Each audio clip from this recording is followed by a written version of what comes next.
you were told to mention the greatest teams in the history of Italian football, you'd throw in clubs like Juve, Milan, Inter, maybe even a Napoli or one from the capital.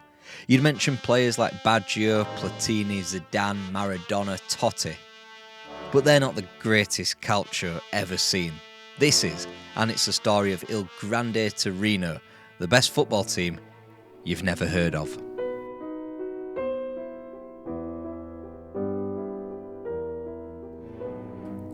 Torino, the football team, was set up in a beer hall by a couple dozen Swiss men in December 1906, after Turin, the city, had been introduced to football with a football and cricket club in 1887.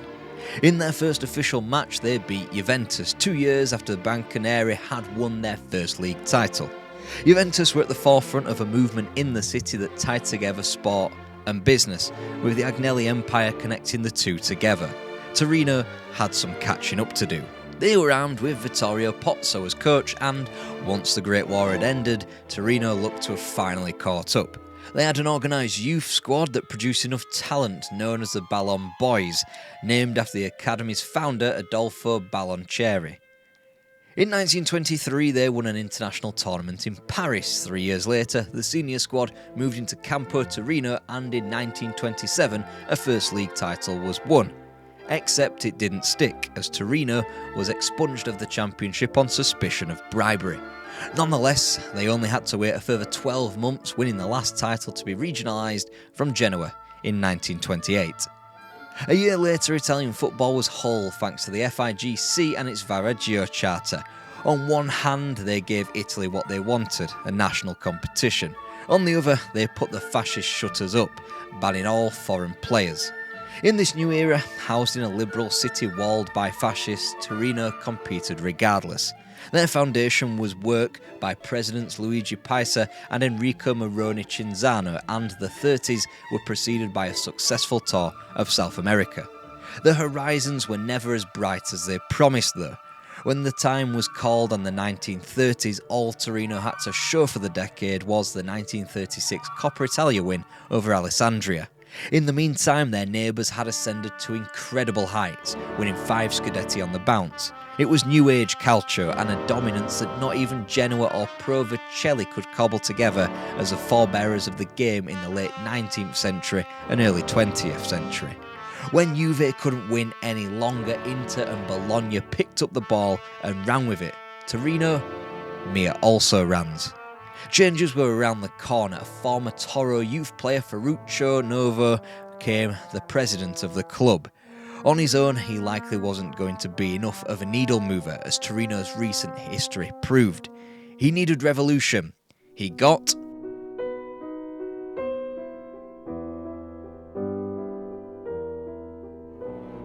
Erno Erbstein was born in May 1898 in what we'd call Romania nowadays. Back then, it was called the Austro-Hungarian Empire. He grew up in Budapest and, inevitably for someone his age, found himself young and enlisted in the Great War. Erbstein was well educated both in the classroom and on the football field. A job in half-back, he turned out for clubs such as MTK's youth team and BAK, they themselves who were jobbing enough, a perennial mid-table team. He continued to work as a stockbroker alongside his football, but snagged his first professional contract in Vicenza in 1925, only for outside forces to get into the way yet again. The Viareggio Charter that helped create Italian football as we know it was just about to be signed. Great for Italian footballers, less so for Hungarian imports. The charter gave clubs a year's grace on any longer-term contracts, but given Erbstein's was on a rolling basis, he was effectively banished before his Italian career could begin. And in a sick kind of way, football was better for it. It meant Erbstein could return home and be conscripted for a tour of America with a Jewish football team that would become known as the Maccabees. Hakoah Vienna had popularised North American football tours, and the Maccabees were next off the wagon. There was a big Jewish population on the east coast of America and a burgeoning football scene. Putting 2 and 2 together, and some of the most influential football in the early 20th century would be played right here. It was certainly an influence on Erno Erbstein, who found himself faced with a new tactic called the WM. It fascinated the young Erbstein as his Maccabees team often found themselves struggling physically with the force American teams played with. With his life sufficiently changed, Erno Erbstein set about continuing his life but was quickly suckered back into football and, once more, Italy. Now the Viareggio Charter accounted for a ban on foreign footballers, but it didn't cover coaches.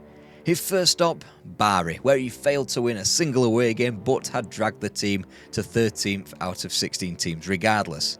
With the sweeping changes to Italian football underway, it was a position not good enough to grant Bari a spot in Serie A, so Erbstein was replaced.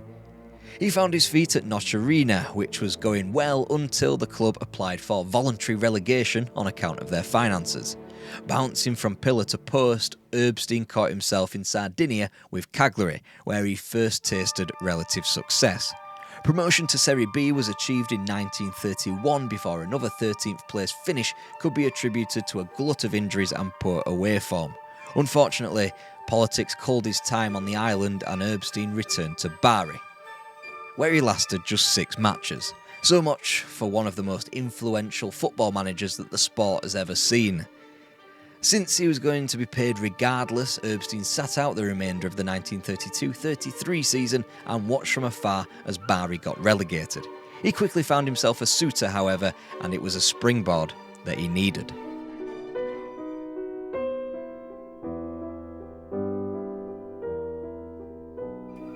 Lucchese came calling in the summer of 1933, and it was here where Erno Erbstein finally had some time to breathe. On the training pitch, his methods were rudimentary by today's standards, but incredibly effective at the time. He got players to train with a smile on their face, drilled them to be as two-footed as possible, and got his players to pass into space as opposed to into feet. Consequently, the team were more fluid, they were happier, and they moved the ball quicker. He played in the WM he had been paralysed by in North America, which essentially boiled down to a 3-man high-press defence and a 3-pronged attack either side of a 4-man midfield, what someone from Tifo football would call a 3-box-3 in 2024. This was football during the 1920s and 30s, thanks to the tactical evolution by Herbert Chapman in Britain and the change in the offside laws in 1925. Except nobody had bothered to tell Italy how to play it. Therefore, Lucchese stormed through into Serie B at the first time of asking and very nearly got promoted immediately to the top flight. Erbstein's Lucchese had one of the best defensive records in the 1934-35 season, but his intended counter-attacking football hadn't been as vibrant and prolific as he had hoped. Vinicio Viani from Fiorentina was signed in the summer of 35, and he changed all that. His 34 goals sent Lucchese up to Serie A, where they impressed further by finishing in the top 7 of Italy's top flight. Erbstein's side went unbeaten throughout the entire season at home and were ranked alongside Inter and ahead of teams such as Juventus, Milan, Genoa, Lazio, Bologna and Torino. In an example just to show it isn't a modern day phenomena, Lucchese had their spine ripped apart by the vultures of Italian football, when Danilo, Michelini, Libero, Marcini and Bruno Neri were all sold to wealthier teams. It turned out to be the least of Erbstein's problems in the upcoming 1937-38 campaign. During that season, Italy withdrew from the League of Nations and Benito Mussolini quickly published the Manifesto of Race. In a time of anti-Semitism, this gave the mandate to conduct a foreign Jewish census. For Erbstein, a Jewish man who lived in a fascist stronghold, he was quickly removed as Lucchese manager. Having bolstered his reputation immeasurably at Lucchese, he tried to remain in Italy but was rebuffed by Lazio, predictably on religious grounds.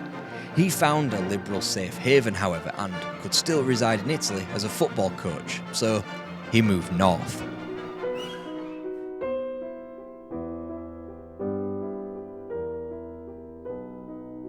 Erbstein had landed at Torino and things were much different here. Yes, the budget was far greater than what Erbstein was given in his one true successful job at Lucchese, but he had been given peanuts all his life and had made an incredible 3-course meal out of it. He instantly utilised the breadth of the budget given to him by signing those undervalued players that could make a difference at the top level. He was playing Moneyball before the Hollywood Golden Age had even got into full swing. Walter Petron was a 20-year-old inside left plucked from the second-tier outfit Padova. Giovanni Godoni, a more experienced centre-forward for Serie C club Piacenza, and Aldo Oliveri followed him in net from Lucchese. Erbstein had transformed the latter from a no-name to Il Gatto Magico after his heroics in helping Italy win the 1938 World Cup. Erbstein continued the work he had set out at Lucchese.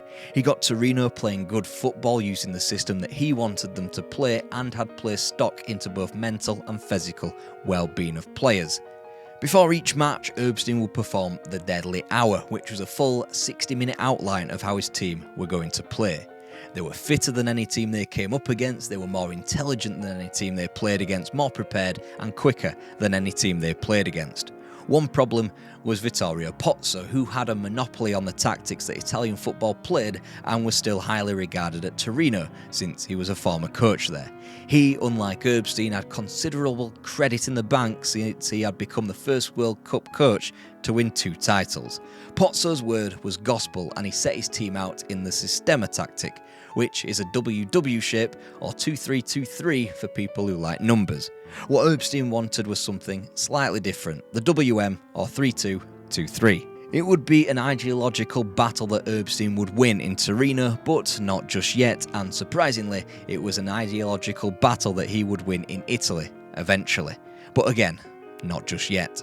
Erbstein's first iteration of Torino won 2/3 of their games, so this is probably the reason why people think of him as such a successful and instrumental coach, right?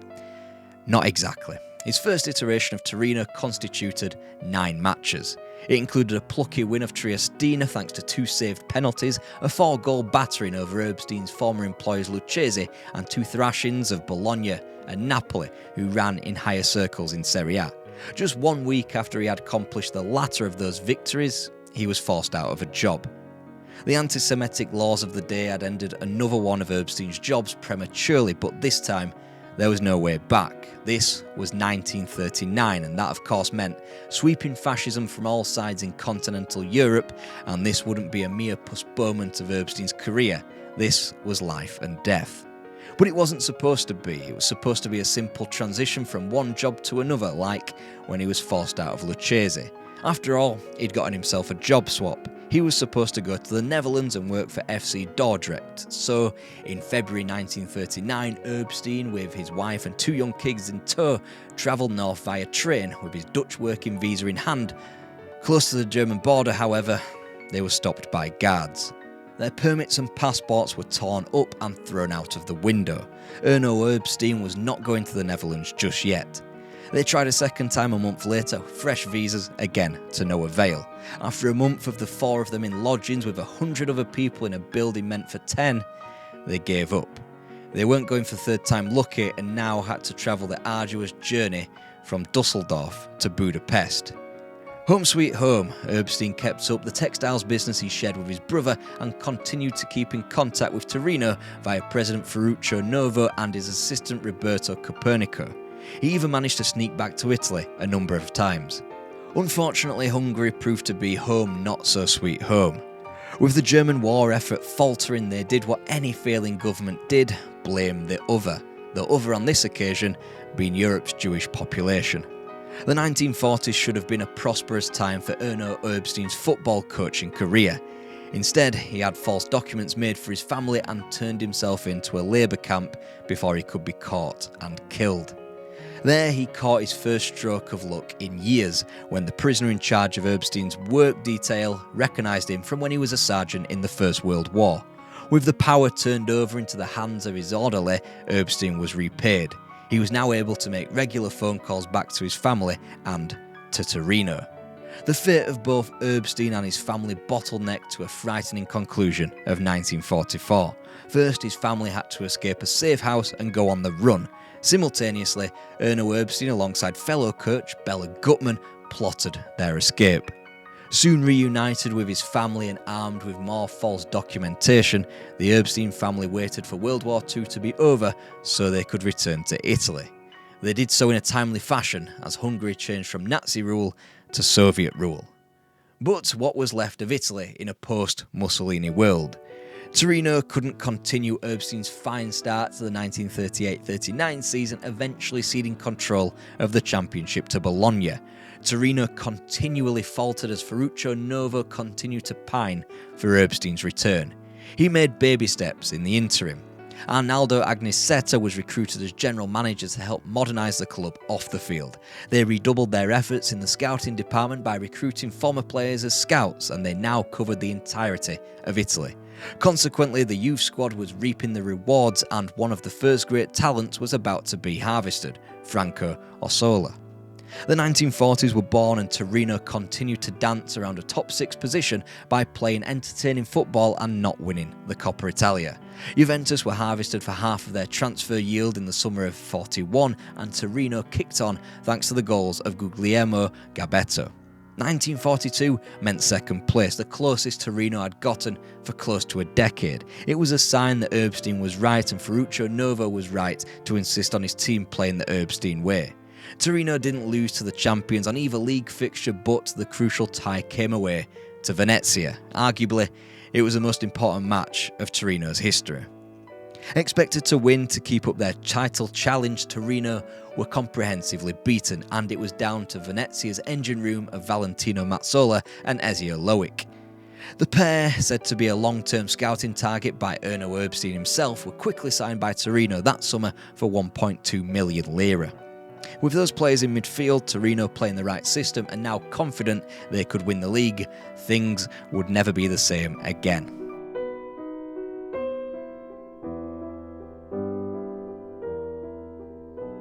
So, Valentino Mazzola, not only Torino's best player, but a contender for the best player Italy has ever produced. A total footballer who could play in any position and was almost literally the beating heart of Il Grande Torino. The mere act of rolling his sleeves up, combined with a raucous crowd behind him, would signify the start of a phase of play called Quattro d'Ora Granata, i.e. the blood-red 15 minutes. Essentially, this was the time where Torino would stop what they were doing and just decide to absolutely batter their opposition. Given the literal world war taking place throughout the continent, the fee did trigger outrage at the time. Ferruccio Novo was not deterred, however, and in following the pair was Giuseppe Grezza from Triestina to complete the midfield. It didn't mean success, however, because of that sneaky little fuck we call Vittorio Pozzo. Pozzo had given the aforementioned fresh batch of Granata midfielders their international debuts in April 1942, and they had dazzled in thrashings of Croatia and Spain. That, combined with his allegiance to Torino, Pozzo sidled up to the Torino chairman and told him he should get the team returning to his style. You know, the style that Torino ditched and started to challenge for leagues without. This was Italy after 1938. Nobody was going to doubt Pozzo, despite the reservations on high from both Novo and Copernico. In Pozzo's pocket, Torino started horribly, with losses to Inter and Livorno. Not good Inter either, Inter who had just about staved off relegation. Thankfully for all involved, Novo and Copernico grew a pair of spines, reversed the changes, and with Andras Kutic installed, he was told to return to Erbstein's system. They pumped Juventus 5-2 and never looked back. Ezio Loic and Valentino Mazzola returned to Venezia to defeat them, and the machine kept on chugging through Serie A. It didn't matter that Kutic didn't last long and his successor Antonio Gianni didn't particularly have much input. Torino were winning in spite of their coach. They had a novel system and incredible players with a presidency in tune with what they needed.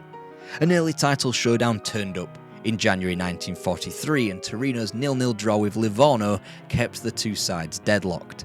They would remain so until April the 4th, when the Granata overturned a banana skin of a match against Atalanta, whilst Livorno lost out to Roma.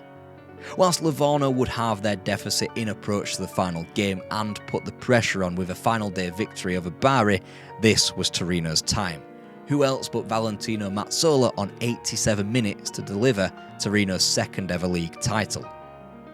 The FIGC, in their infinite wisdom, meant that this season was not over. The latter stages of the Coppa Italia were left to be completed. No matter, Milan were twatted 5-0, Roma dispatched 2-0 before a bloodthirsty 7 minutes in the final sent Venezia packing. Torino had done the domestic double, and it would be the last official football played in Italy for 2 whole seasons. World War II had finally enveloped Italy. Turin's industry ensured it was a prime target, but it was exactly that industry, namely Fiat, that kept the players of both Juve and Torino safe from the front line during the war. However, it wasn't all quiet on the Italian front when it came to football. Torino versus Juventus played out what was supposed to be a friendly during the tail end of the conflict, long after the fascismo of Mussolini had been ousted, and it only created more conflict. The derby would go down in history not because of any tactical brilliance or any individual ingenuity, but as the Derby of the Pistols, for numerous on-pitch scraps that were violently halted by gunshots from the crowd. Both teams licked their wounds, nobody got seriously injured, but the flames of an intercity rivalry were sufficiently fanned. Ferruccio Novo kept himself busy during the war by filling out the Torino squad. In from Genoa came a new first-choice goalkeeper in Valerio Bacigalupo. Venezia were raided once more, this time for defender Aldo Ballerin. Eusebio Castellano added to an already abundant midfield, whilst former youth players in Virgilio Moroso and Mario Rigamonti returned to the fold in defence and midfield respectively. Before finally, Luigi Ferrero was appointed as coach, the last placemaker before Novo got the man he wanted in the dugout. Did the FIGC decide to ease Italian football back in after the war's end? Not exactly. They decided on a rerun of the Pistols derby when Torino travelled across town to be defeated by Juventus. It would be a Turin versus Milan battle for the title, as Serie A was gingerly assorted into 2 divisions before a final stage between 4 northern teams and 4 southern teams. Given that quality was still concentrated in the north, the 8-team final phase was as cut and dry as ever. In this phase, Torino showed slight inconsistencies when they would slap teams for 7, Roma and Napoli, but also contrived to let in 6 at the San Siro. The title would go down to the wire again, and it meant Juventus and Torino at the heart of it. Juve travelled south to Naples, whilst Torino hosted Livorno, with both sides deadlocked. 2 north versus south sides, a playoff between Juve and Torino seemed almost inevitable. Torino were Torino. They bludgeoned Livorno, scoring 9 whilst they awaited news from Naples. Thankfully, Napoli were the best of a bad southern bunch and actually gave Juventus a game. So much of a game that when the scoreline was read out at the Philadelphia Stadium, blood-red roars filled the arena. Juve had drawn 1-1. Torino had won a second consecutive title. Already, it wasn't enough. Torino and Ferruccio Novo were drawn in by the glamour of the foreign friendly. Torino were always going to be the less affluent than those from Milan, and whilst they shared the city with Juventus, they weren't owned by Italy's most profitable company, Fiat, like Juve were. Therefore, revenue from foreign friendlies was a must to keep the Torino train going. These pressures would only increase the more consistent and more famous Torino became in their homeland. Albeit 1946 was a quiet summer for Torino. Romeo Menti returned from Florence and Danilo Martelli was purchased to add further depth as the championship returned to its usual format after the war. Again, Torino started poorly, achieving a mere point per game from their first handful of fixtures. Everything changed on September the 26th, 1946, when a certain somebody received a hero's return in Turin.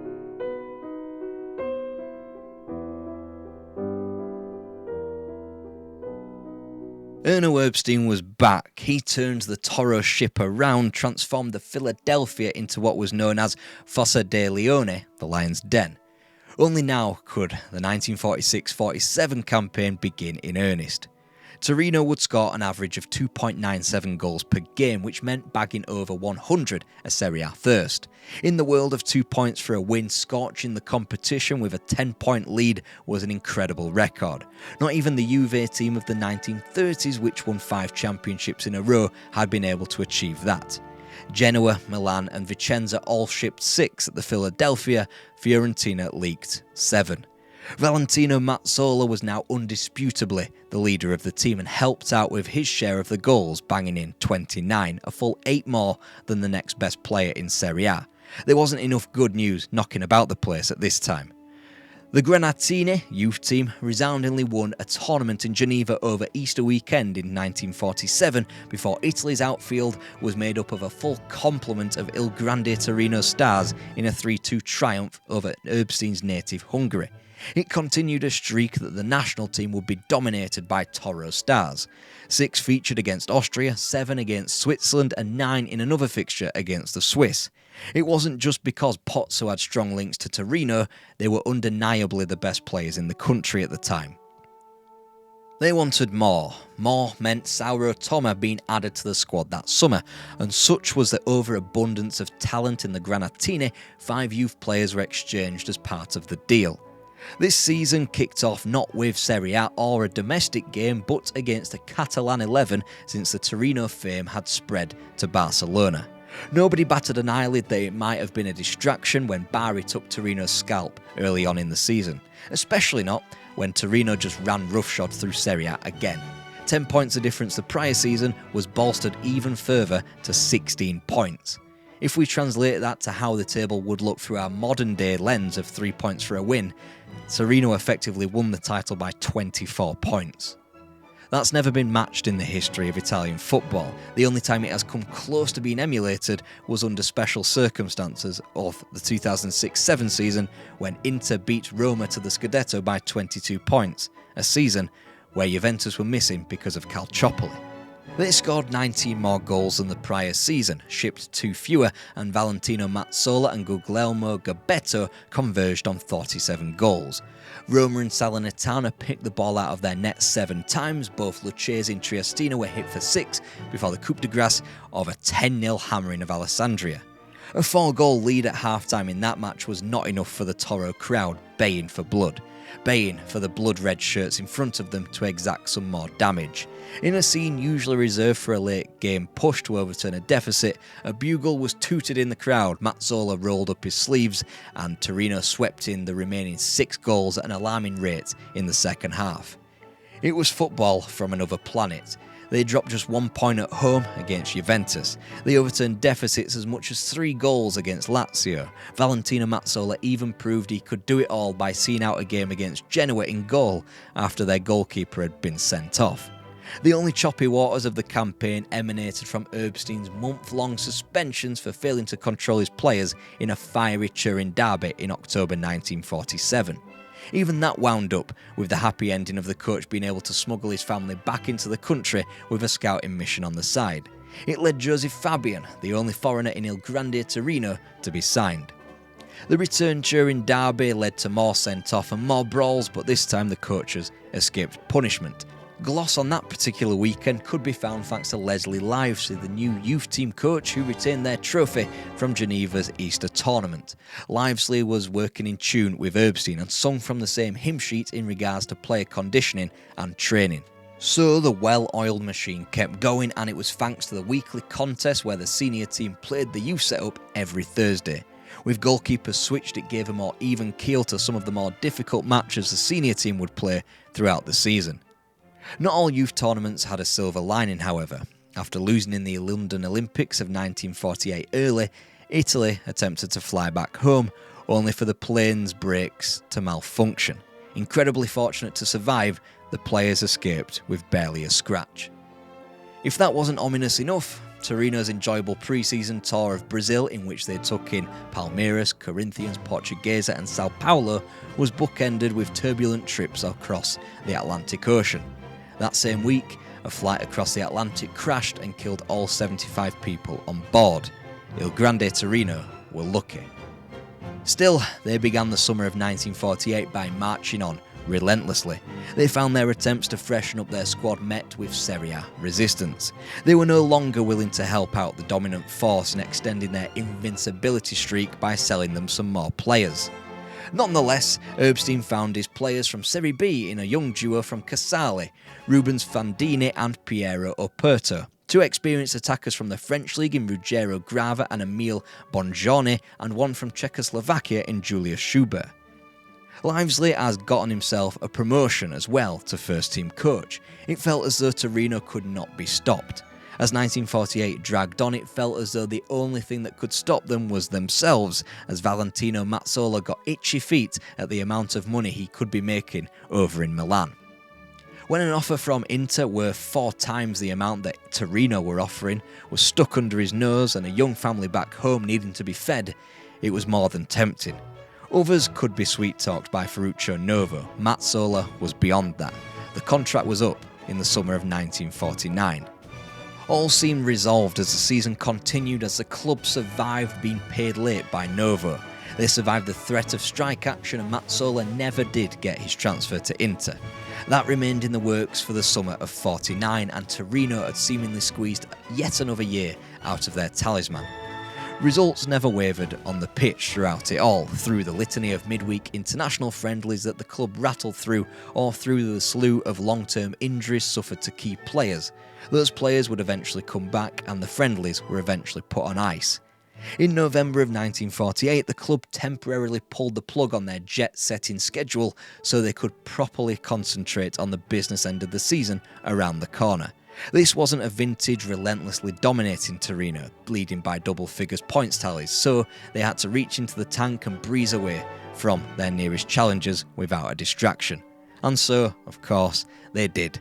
But ultimately, it almost seems futile to talk about the 1948-49 season, as Il Grande Torino tiptoed into 1949 as winter champions.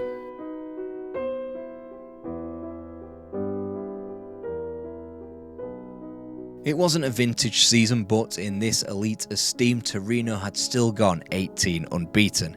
They rode the wave of 6 years undefeated at the Philadelphia, which edged closer and closer to a century of games. They were penciled in for the Coppa Latina that summer, signifying that they had well outgrown their boundaries when they were due to take in a 4-team tournament also featuring the champions of Portugal, Spain and France. By late February, the earlier choppy waters of the season were calmed. The Granata led the league comfortably and Ferruccio Novo even got himself a position high up in the FIGC. On and off the pitch, there was the likely reality that Torino could have pulled even further away. Novo's position got him seated at a post-match banquet when Italian celebrations were high after an international victory over Portugal. Here, the entire course of football history changed. Lubricated by a good mood, Novo was approached by players from both Italy and Portugal, his own Valentino Mazzola and Portugal's Zico Ferreira. They had one request. Ferreira was due his testimonial and he wanted Il Grande Torino as his opposition in Lisbon. The only problem was, it was slap bang in the middle of the title race in Italy at the start of May. The proposed date was mere days after a trip to the San Siro where Torino would meet their title rivals Inter. Novo tentatively agreed under one condition: if they lost to Inter, Torino would not be going. Fast forward to the first day of May 1949 and Torino held on for a point which kept the status quo at the top of Serie A. The gap was 4 points with 4 matches to play and Toro remained odds-on favourites to win a 5th championship in a row. Mazzola had missed the game due to injury, but Zico Ferreira had his word that he would make the testimonial. So on May 1st, 1949, they flew to Lisbon for the match. Ferreira's Benfica won the game by 4-3 as Romeo Menti scored an 89th minute penalty for Il Grande Torino. Before the flight back to Turin, Luigi Cavallero, one of 3 journalists on board, wired his article for La Stampa that concluded, "May the clouds and the wind be favourable to us and not shake us too much." 5 p.m. local time on May 4th, 1949, a 3-engined Fiat G212 with 31 on board began their descent into Turin. The wind and the rain was joined by the fog on an unseasonal day in the north of Italy.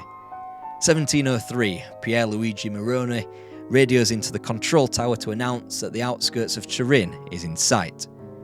1707, after several failed attempts to connect with the aircraft, one final message is relayed, which says, "Visibility is 0. If you wish to land, it must be blind." The plane had stormed through the clouds and into the Basilica on Superga Hill that lies on the outskirts of Turin. One can only assume that the fog cleared in time for the pilot to see the Basilica without enough time to properly avoid it. All 31 died. It included 4 crew members, the tour operator, 3 journalists, the physio, 2 members of the Torino board, first team coach Leslie Livesey, manager Erno Erbstein, and 18 members of Il Grande Torino.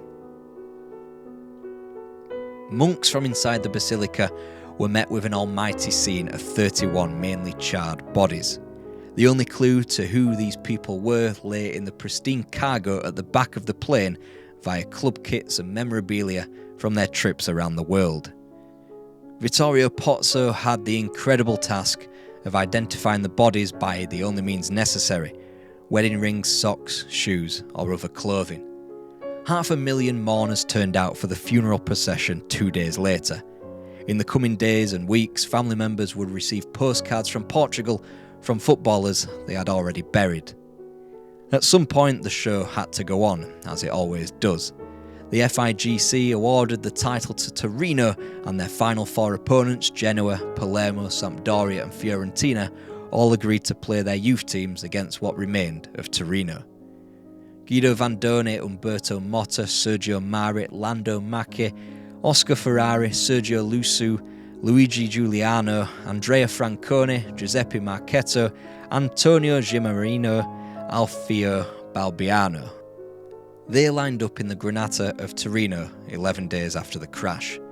They wore the numbers of their heroes on the back as hundreds of thousands saw them complete the season in perfect fashion.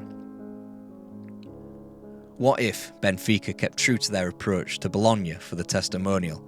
What if Torino accepted Espanyol's idea of playing Milan in Barcelona on May the 5th? What if Torino flew to Milan instead of a foggy Turin? All stories in a universe that sadly didn't happen.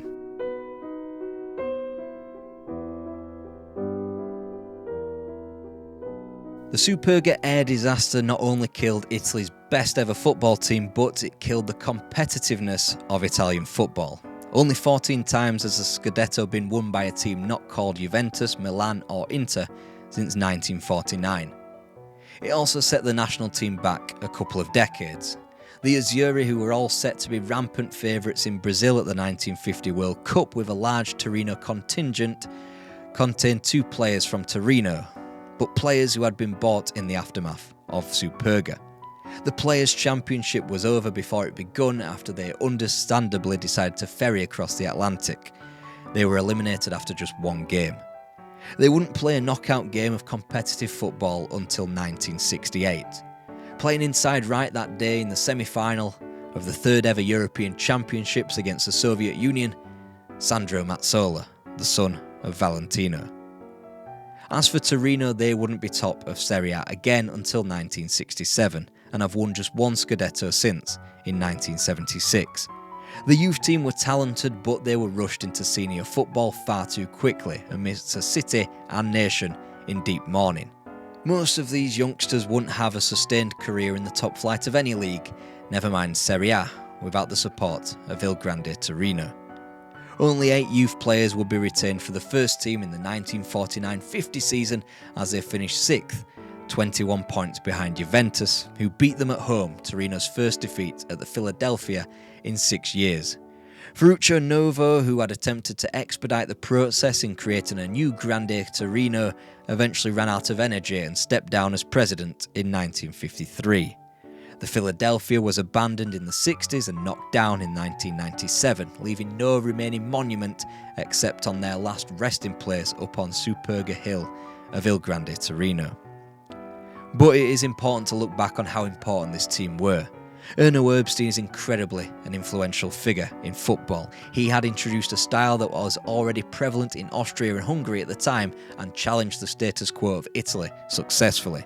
Il Grande Torino should stand alongside those before them, the Scottish team who passed the ball instead of dribbling in the first ever game of international football, and the Wunder team of Austria in the 30s, right through to the magical Magyars of the 50s, the insatiable Brazilian sides and the 4-2-4 and beyond, to the total football of Ajax and the Netherlands, as well as the modern day figureheads of Pep Guardiola, Jurgen Klopp and Marcelo Bielsa.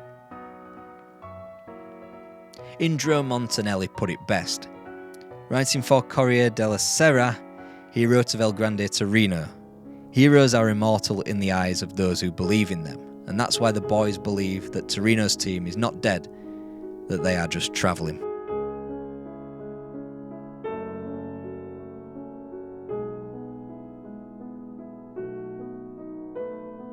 For the other side of the Turin coin, why not click on this video, the origin story of Torino's city rivals, Juventus.